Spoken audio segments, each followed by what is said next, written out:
há uma nova corrida espacial acontecendo, e o que está prestes a ser revelado vai surpreender o mundo inteiro. A China avançou de forma impressionante em seu programa espacial e fez algo que poucos esperavam há apenas alguns anos.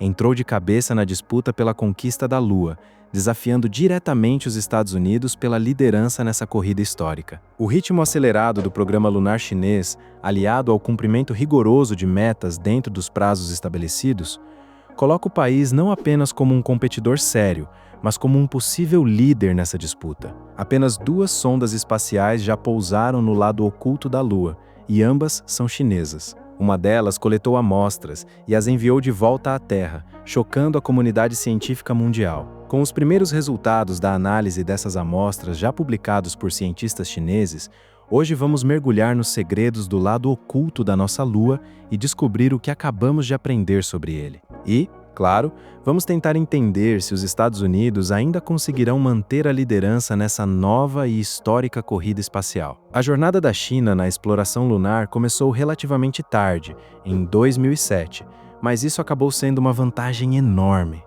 O país deu seus primeiros passos já na era das tecnologias espaciais maduras, evitando décadas de tentativas e erros pelos quais os Estados Unidos e a União Soviética foram obrigados a passar. A primeira sonda da série Chang'e foi lançada em outubro de 2007, a bordo do foguete Chang'e-13, também conhecido como Longa Marcha-13. Foi a primeira vez que uma nave espacial chinesa foi além da órbita terrestre. Ela chegou à Lua em 5 de novembro e entrou com sucesso em órbita ao redor dela, capturando imagens estereoscópicas da superfície e analisando sua composição química. Mas seu principal objetivo era testar tecnologias para expandir o programa lunar. A segunda Chang'e trouxe câmeras muito mais avançadas e entrou em órbita elíptica ao redor da Lua, aproximando-se a apenas 15 quilômetros da superfície. O objetivo era encontrar um local ideal para o pouso de uma sonda não tripulada. Essa missão foi a Chang'e-3, e em 2013, a China se tornou o terceiro país a pousar com sucesso uma sonda na superfície lunar.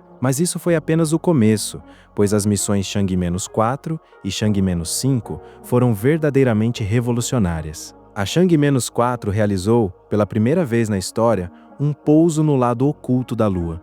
Já a Chang'e-5 trouxe de volta quase 2 kg de rochas e solo lunar coletados do Oceano das Tempestades, o maior mar da face visível do nosso satélite. E no verão de 2024, a China surpreendeu o mundo de forma ainda mais espetacular.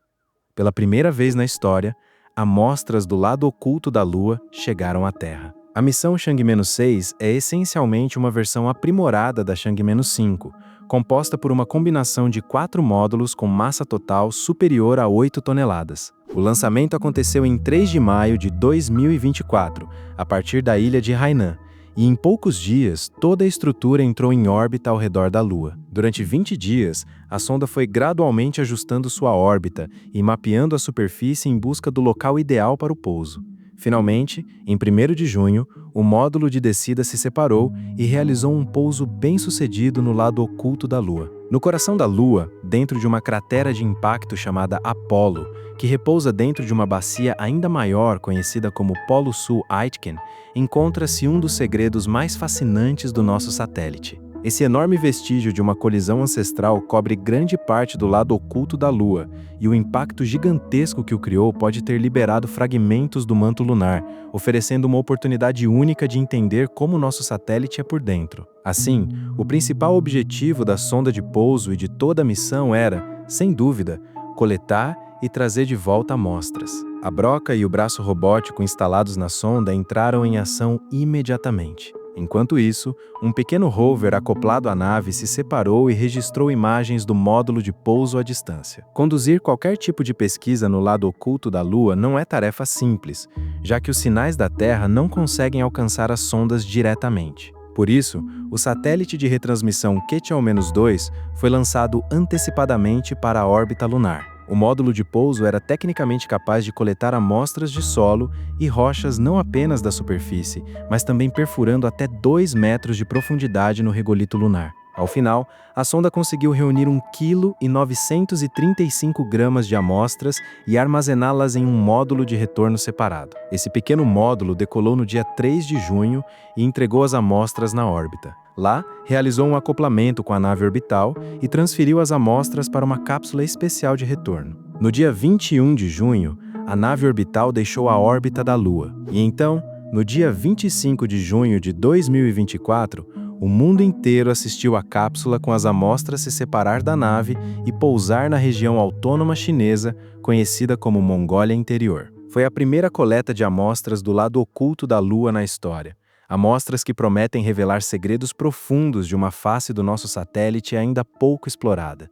O interesse científico pelo lado oculto da Lua é imenso. Desde que as primeiras sondas orbitais, como o Lunar Orbiter da NASA, contornaram nosso satélite e revelaram esse lado nunca antes visto, a Lua se tornou um grande mistério. Suas duas hemisférios são tão diferentes entre si que parecem pertencer a dois astros completamente distintos. O que chama a atenção imediatamente é a surpreendente ausência, no lado oculto, das grandes manchas escuras chamadas mares, que ao contrário abundam no lado visível. Essas são planícies basálticas, resultado de erupções vulcânicas bilhões de anos atrás que inundaram partes da superfície com lava. Porém, por alguma razão, impressionantes 93% desses mares estão no lado visível e apenas 7% no lado oposto. Além disso, o hemisfério próximo é relativamente plano, com relevo de baixa altitude, enquanto o lado oculto é alto e montanhoso, com uma crosta ainda mais espessa do que a do lado visível.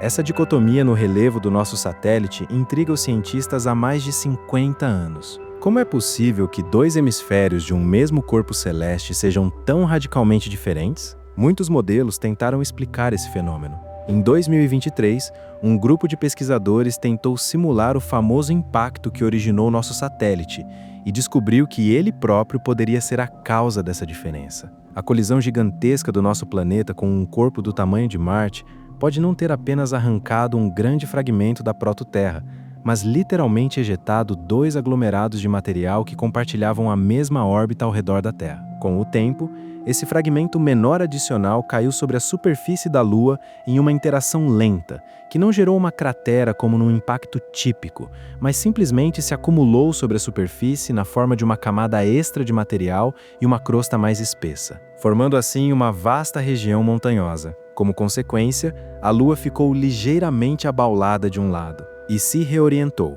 de modo que o excesso de massa ficasse direcionado para longe do centro de massa Terra-Lua. Esse modelo é fascinante, embora bastante incomum, e ainda assim explica de forma brilhante outra diferença geológica estranha, mas extremamente importante entre os dois hemisférios. O fato é que qualquer debate sério sobre a superfície lunar jamais passa sem mencionar o termo CREEP. Não, isso não tem nada a ver com plantas ou vegetais. É uma sigla formada pelos nomes de certos elementos químicos, especificamente potássio, elementos de terras raras e fósforo. O que torna o CREEP tão especial é que esses elementos estão concentrados no manto. Por isso, eles só aparecem na superfície como resultado de impactos extremamente poderosos, capazes de arrancá-los das profundezas do planeta. Após analisar as amostras trazidas pelas missões Apollo, os cientistas descobriram um enriquecimento relativo do regolito lunar nesses elementos, em todos os locais onde os astronautas coletaram material.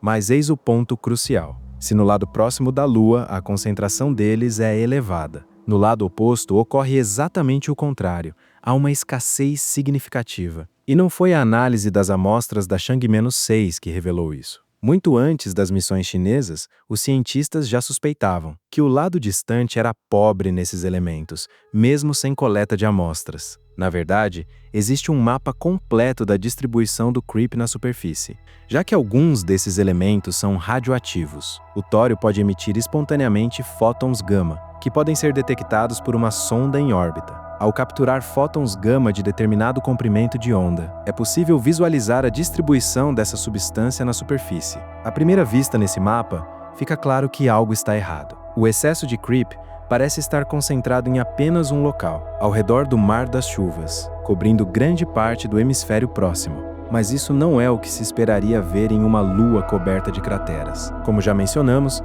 esses elementos podem ser liberados do manto por impactos violentos, e toda a superfície foi bombardeada por esses impactos. Portanto, as regiões de alta concentração deveriam aparecer aqui e ali, e não estar claramente concentradas em um único lugar. Sim, na bacia do Polo Sul Aitken a concentração é um pouco acima da média, mas ainda assim insuficiente. Por que exatamente os elementos CREEP estão concentrados apenas no lado próximo? Essa é uma das enigmas mais perturbadores do nosso grande satélite. No entanto, a hipótese da colisão de um segundo satélite menor com a superfície lunar explica isso de forma bastante convincente. Os modelos dessa colisão demonstram que o material saturado com a camada de elementos CREEP pode ser ejetado para o hemisfério oposto, precisamente aquele que sempre está voltado para nós. Mas, no fim das contas, essa explicação, assim como tantas outras, é apenas hipotética, e fica claro que qualquer modelo precisa de mais dados, especialmente da análise direta de amostras do lado distante. E é exatamente assim que chegamos ao quê? Os cientistas chineses conseguiram desenterrar no regolito lunar. Claro, o governo desse país não compartilha imediatamente as amostras com cientistas de outros países. Primeiro, elas são estudadas por pesquisadores da China e por seus chamados parceiros. Vale lembrar que as amostras da Chang-5, trazidas do lado próximo da Lua, a China permitiu o uso apenas 3 anos depois. Assim, em 15 de novembro foram publicados 2 artigos científicos, um na revista Science e outro na revista Nature, onde os cientistas chineses relatam os resultados preliminares de suas pesquisas. Em uma das publicações, os autores analisaram a composição isotópica do regolito e concluíram que o basalto tem aproximadamente 2,8 bilhões de anos. Isso demonstra que o lado distante do satélite foi vulcanicamente ativo aproximadamente na mesma época. Além disso, descobriram que o basalto na bacia de impacto era extremamente pobre em elementos CREEP, o que confirma e até intensifica a dicotomia entre os dois hemisférios. No entanto, numa segunda publicação ainda não revisada por pares, outros cientistas chineses encontraram algo fascinante. Ao analisar a composição isotópica das amostras, eles também determinaram uma idade de 2,8 bilhões de anos para a maioria delas. Mas um fragmento de basalto se revelou surpreendentemente mais antigo, com impressionantes 4,2 bilhões de anos. A concentração de alumínio nesse fragmento era elevada, tornando-o a amostra mais antiga de basalto com alta concentração de CREEP já encontrada. Ou seja, ele data da própria formação da Lua e é rico em elementos CREEP, estando localizado no lado oposto. Isso significa que o modelo de colisão com um segundo satélite menor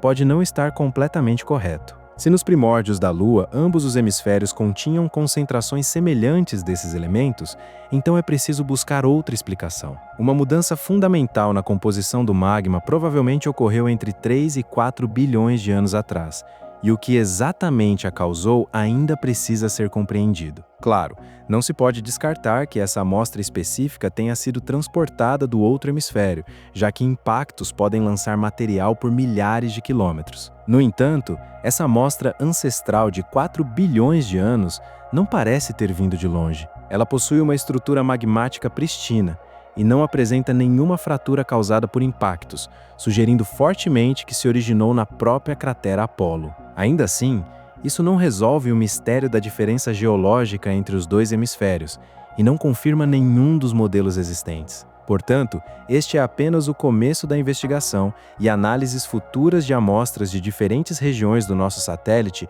poderão lançar luz sobre este e muitos outros segredos lunares. Curiosamente, as amostras de cada missão Apollo apresentaram um excesso de elementos CREEP. Porém, se o restante da Lua não demonstra o mesmo, isso significa que as amostras Apollo podem não ser totalmente representativas da Lua como um todo. Existe uma probabilidade bastante significativa de que a maioria dessas amostras represente ejeções de apenas um único impacto, aquele que formou o Mar das Chuvas. Com o tempo, grande parte do que sabemos sobre a Lua poderá mudar à medida que novas missões nos revelarem descobertas inéditas. Em teoria, essas missões deveriam se tornar cada vez mais frequentes, considerando o interesse não apenas de países, mas também de empresas privadas. Porém, o que se observa agora é uma corrida dramática entre duas nações com sistemas políticos e visões de mundo diametralmente opostos.